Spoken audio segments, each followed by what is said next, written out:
And to get us some perspective, we are now being joined by Dr. Tara Karta, former director of the National Security Council Secretariat from New Delhi.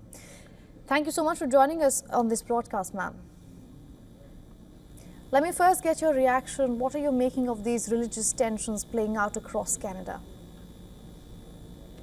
I mean, obviously, this is extremely worrying because I don't think we've seen this before. But what is even more worrying is, as of now, I don't see any reports of any arrests. I mean, you've got a video in front of you of a bunch of people attacking. I mean, those were very bad, serious attacks on the Hindus. And they say they're looking into it. And as far as I'm aware, no arrests have taken place. I mean, if this is how law and order is being treated in Canada, then it is extremely worrying.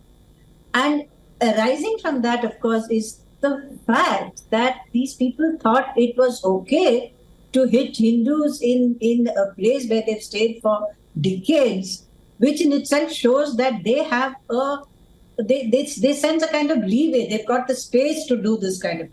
That is what we've seen repeatedly in Canada, where even if you recall, when there was a memorial for the Kanishka bombing, these people came and tried to disrupt it. So these are repeated incidents. And other than a few there are very fine politicians in Canada, it's not that. And the Canadian people themselves are extremely, very supportive of religious freedoms. But this is the government of Trudeau not acting. It is not a Canadian perspective. This is Trudeau's government, right? Where he seems to be. So I think it's important because right now we've got the Canadian military here for the Indo-Pacific Conference. They are here in Delhi. So we have good relations with Canada. We would like to see those relations continue. But I should say honestly, Trudeau is making that extremely difficult for us. And I think he's making it extremely difficult for himself. Dr. Karta, taking your point forward, it's often said that one has to first identify the problem to actually find the solution. And while the Canadian Prime Minister Justin Trudeau has condemned the attack, we also have the former Health Minister of Canada, Ujjal Dosanjh, who has blamed categorically Justin Trudeau for supporting Khalistanis even long before this diplomatic rift that we saw between New Delhi and Ottawa play out. So I have to ask you, is this just vote bank politics or there's more to it? Well, there is definitely a vote bank politics because you saw him doing all this since 2018, right? When, a lot of Canadians had a good laugh over the kind of things he did during his visit to India. That was one. And then there was his support to the farmers' protest, which was downright interference in the internal affairs of this country. That was another.